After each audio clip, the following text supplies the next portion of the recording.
লাইনচ্যুত ডিব্রুগড় এক্সপ্রেসের 12টি কামরা, মৃত 4। বৃহস্পতিবার দুপুর 2:30 নাগাদ উত্তরপ্রদেশের গোন্ডায় ভয়াবহ ট্রেন দুর্ঘটনা। চণ্ডীগড় থেকে ডিব্রুগড়গামী ডিব্রুগড় এক্সপ্রেসের অন্তত 10 থেকে 12টি কামরা লাইনচ্যুত হয়েছে বলে প্রাথমিকভাবে জানা যাচ্ছে। এদিন দুপুর 2:30 নাগাদ গোন্ডা ও মনকাপুরের মাঝে জিলাহি স্টেশনের কাছে দুর্ঘটনাটি ঘটেছে।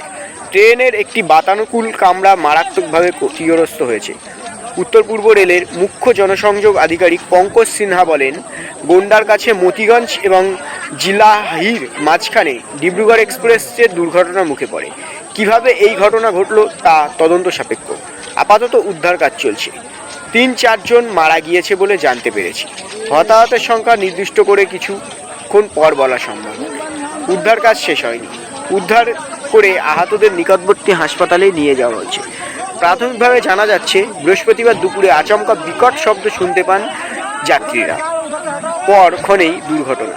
বেলাইন হয়ে একের পর এক কামরা, একাধিক বাতানুকূল কামরা লাইনচ্যুত। দুর্ঘটনাস্থলে যে ছবি আসতে শুরু করেছে তা ভয়াবহ। একাধিক প্রাণহানির আশঙ্কাও রয়েছে। দুর্ঘটনার পর হুড়োহুড়ি করছেন যাত্রীরা, ট্রেন থেকে বেরিয়ে আসার চেষ্টা করছেন। কী কারণে দুর্ঘটনা ঘটল সে বিষয়ে এখনও স্পষ্ট নয়। উত্তরপ্রদেশ সরকারের তরফে ইতিমধ্যে দুর্ঘটনাস্থলে পাঠানো হয়েছে উদ্ধারকারী দল।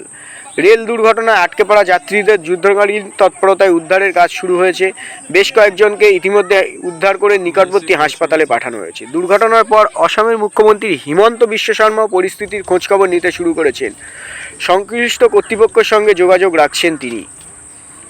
ডিব্রুগড় এক্সপ্রেস দুর্ঘটনার পর উত্তর পূর্ব রেলের তরফে একাধিক হেল্পলাইন নম্বর চালু করা হয়েছে। ডিব্রুগড়ের জন্য 9957555960, তিনসুকিয়ার জন্য 9957555959, শিমলাগুড়ির জন্য 8789543798, মারিয়ানির জন্য 6001882410, ফুড কাটিংয়ের জন্য 9957555966 এবং কমার্শিয়াল কন্ট্রোল রুমের জন্য যে নাম্বার দেওয়া হয়েছে সেটি হলো 9957555984।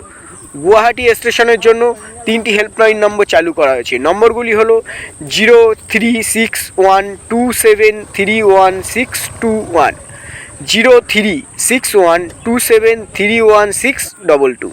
আরও একটি রয়েছে 036127316223। লখনৌ স্টেশনের জন্য রয়েছে 8957409292। গোন্ডা স্টেশনের জন্য রয়েছে 8957400965। এইসব হেল্পলাইনগুলো রেলের তরফ থেকে চালু করা হয়েছে। এদিনের দুর্ঘটনার পর বেশ কিছু ট্রেনের যাত্রাপথ পরিবর্তন করা হয়েছে। দুর্ঘটনায় একাধিক মৃতদেহ আশঙ্কা করা হচ্ছে, তবে উদ্ধার কাজ তৎপরতার সঙ্গে চলছে। Bureau report, BBP news.